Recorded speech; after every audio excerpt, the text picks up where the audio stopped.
I'm back.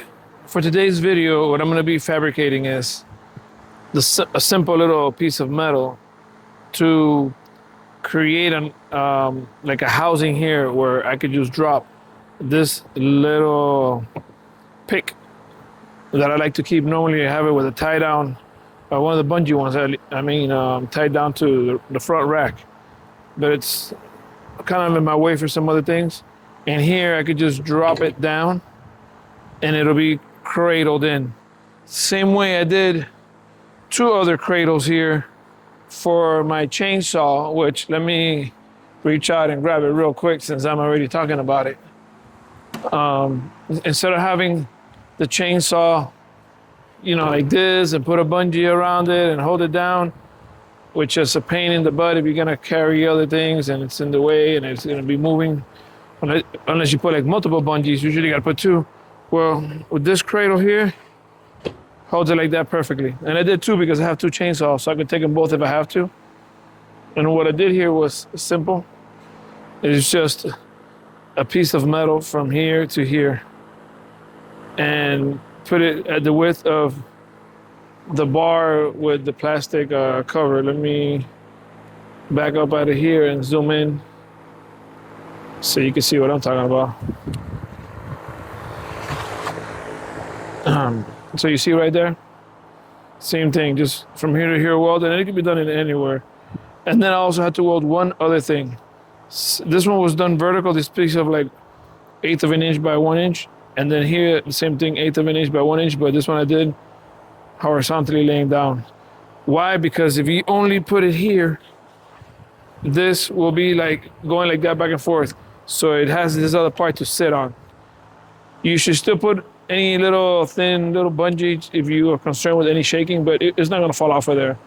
But at least now it has a nice firm slot for the bar to go through, and then that other plate right back there, same thing here, that it sits on. So it keeps it really good in place. And it's kind of like the same concept what I wanna do now, where I wanna put a piece going like this and like that. So I'm just gonna get another piece I have actually thinner than this. It's 1/8 by like 1/2 inch, and curve it and weld it to down here and to right there, and I'll be able to keep that in that position there. So let me back up and let's swing over here to my iron working since I have it here and it's so convenient. I've already measured out the stick that I'm gonna use is at least a piece of flat bar is this one. Straighten it out, actually bend it right here and cut it over here. I like to use, again, the iron worker like you've seen, whoever's seen my previous videos. It's the most convenient and quick machine to use to cut, and you don't have to be with sparks with a grinder or a sawzall. Obviously, you can only do flat bar here, angle iron, and it has the punch press on this side, different dies to make holes. And this is why it's so sweet. Basically, put it there, hit a lever with your foot, and it's cut.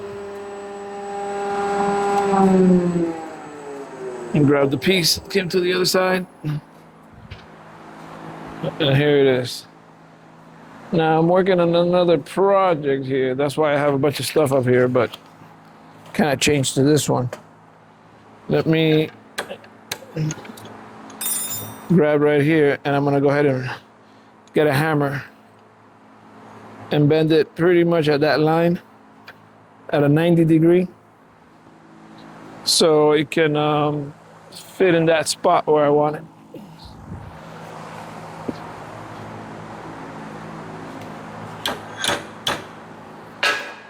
Let me go a little bit lower, get it kind of almost at that mark.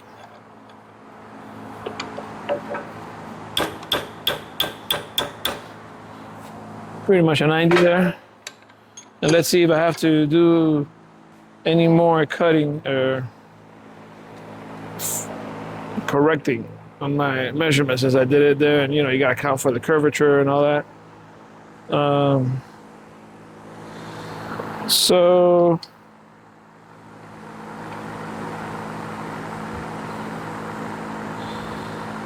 Yeah, I gotta maybe take off a little bit here so I could cradle it better. Let me see how much I should take off.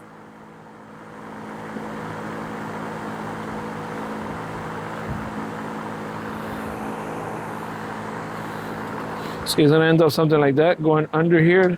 So I had to have it a little bit longer this way to have somewhere to weld.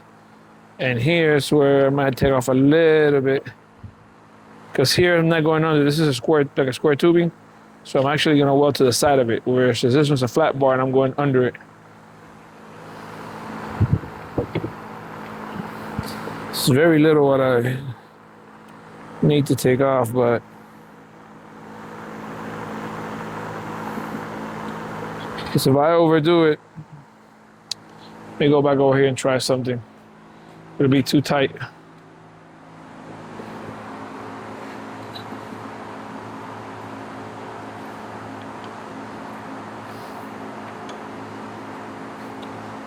Let me see if I could just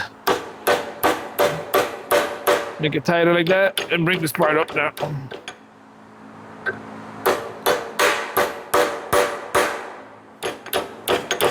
I'm trying to make it more like instead of have a curvature, that back here is as straight as of a 90 as possible.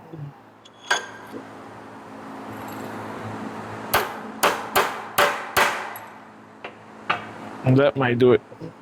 That might have fixed the problem without having to take off from the other side. Because down towards the flat bar, I can go in as deep as I want because it'll just grab more underneath that flat bar. It's to this side here that I want to be tight to cradle it good. That way I could go as much, underneath. It'll just go more that way. That's fine. Here's where I need it to be good on this side.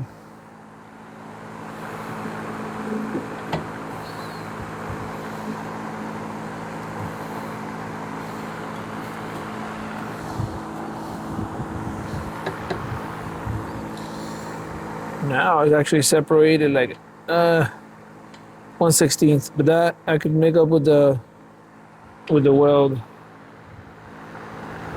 Yeah, this will work. Let me clear this up a little bit here. Let me see exactly where it's gonna go. When I say clear up, I mean like get the grinder and remove a little bit of that paint. Let me see. Right there and right underneath here.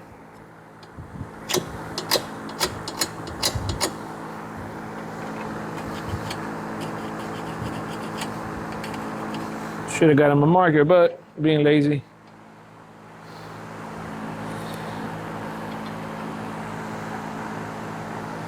Okay, let me come back over here, open it just a little bit.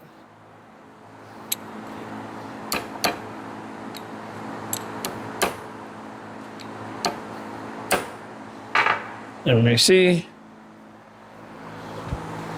Last finishing touches here.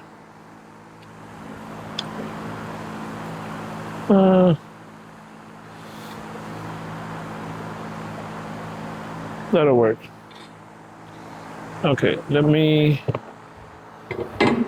again grind that little piece off so I could actually weld right there. First of all, under this line here,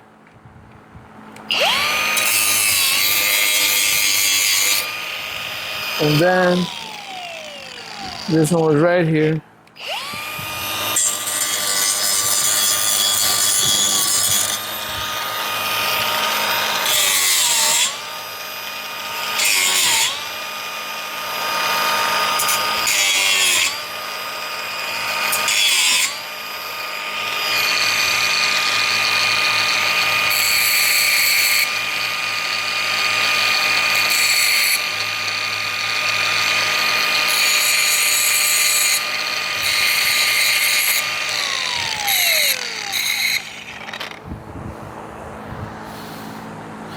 And that should work right there. Boom.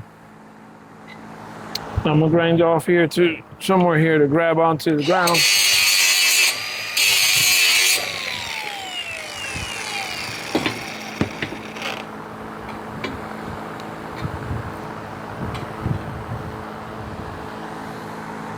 And that'll be like that. Let's go.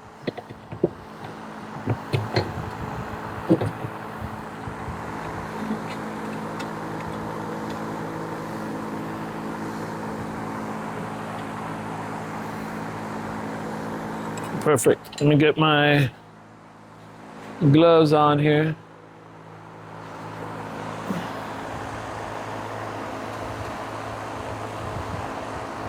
And let me precision this first here. As good as I can so you can see what's going on.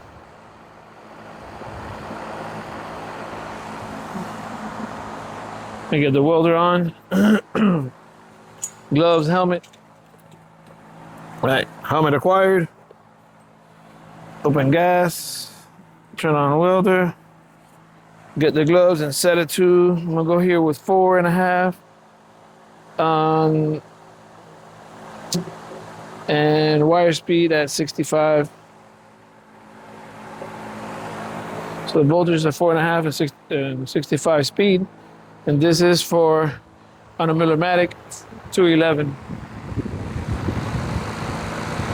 I'll turn off this fan so it doesn't blow my gas away. And then let me see where I can get here so I'm not in your way of the weld. Let me see if I can weld from the opposite side here. A little bit hard, but... Oh, hold on. Because I turned on the welder, but I had it disconnected to connect the iron worker. So let me be right back. Unplugging. And plugged in the welder.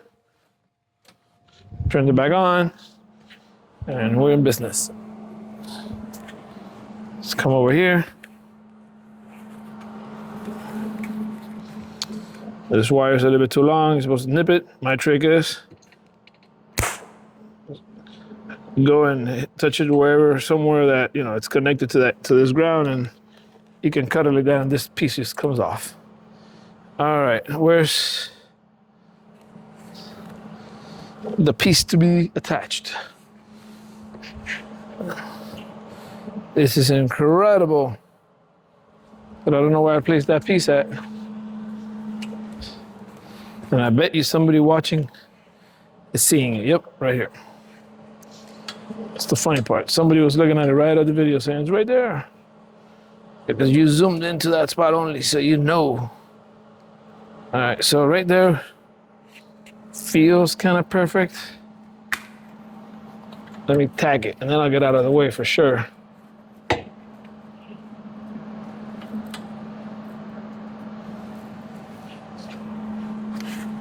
So at the beginning, I'll be kind of in the way, but I'll get out in 1 second. Let me just give it a little tack here so it can stay.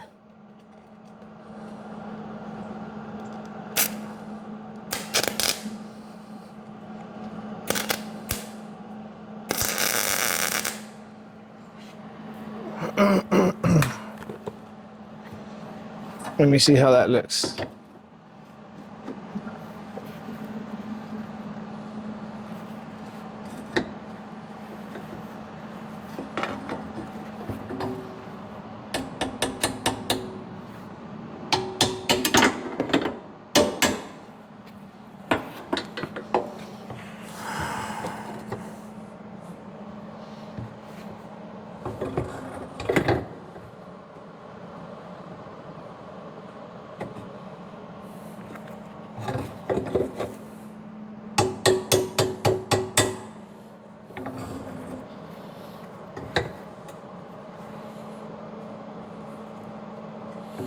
That looks perfect there.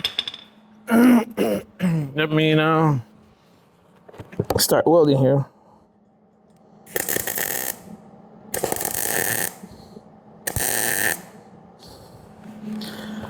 And before I continue, let me make sure nothing moved and nothing went crazy here.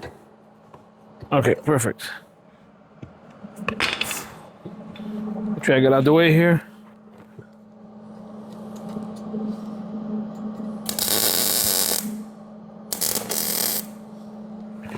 That's done. Do the bottom part here because here I only touch it on the top.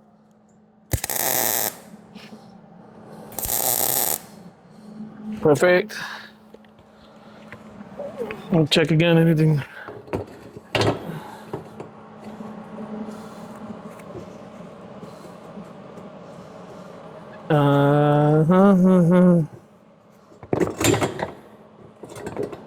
Now let me do the weld under here.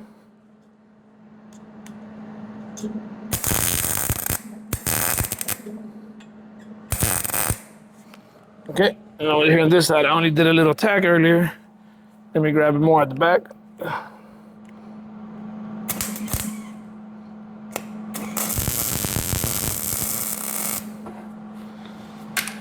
That should be perfect. So a little invention here.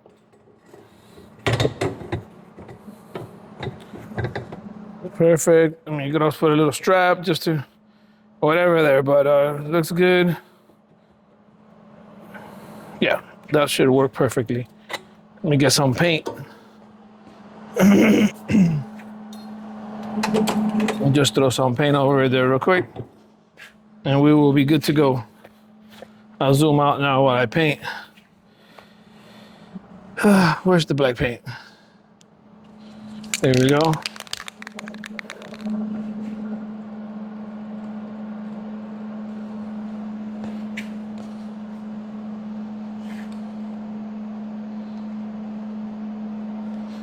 Let's give that a shot now. Have a little bit of paint. Hot, just like this hot. It's gonna almost fry away, but what I like about it is almost like powder coating when you weld and paint, because since it's hot, it kind of evaporates into it, bakes into it and everything. And why I'm not cleaning with a brush, because there's no slag here, realistically. This is remember, this is what I'm doing is MIG welding with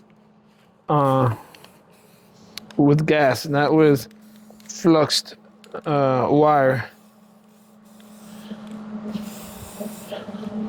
So it doesn't leave that nastiness of welding with fluxed wire.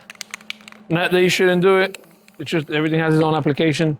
Like I love welding with flux wire if I'm doing stuff outside because of the wind. Plus, you don't want to drag a tank and everything if you're working out in the field. So it's a lot easier to use just flux wire, but it leaves the slag. So if I'm working in the shop, there's no way I'm gonna be welding with fluxed wire. I'm gonna use gas always. It's just a lot nicer. So this is now, let's get closer here and see what's happening. Whenever I have this with me, right there, would it shake a little bit? Yeah, I could always put a bungee, but now it's never gonna bother me. And I rarely ever use both chainsaws, but if I have to, let's see what would happen. I mean, of course I could remove that out of there, but no, it still works out. It's just a little bit lifted, but it works out. And yes, I could have done that anywhere else, like around to the right or to the left, but I wanted in this little area because it already had all these little brackets to hold on to and everything. So that works out. All right, catch you on the next one.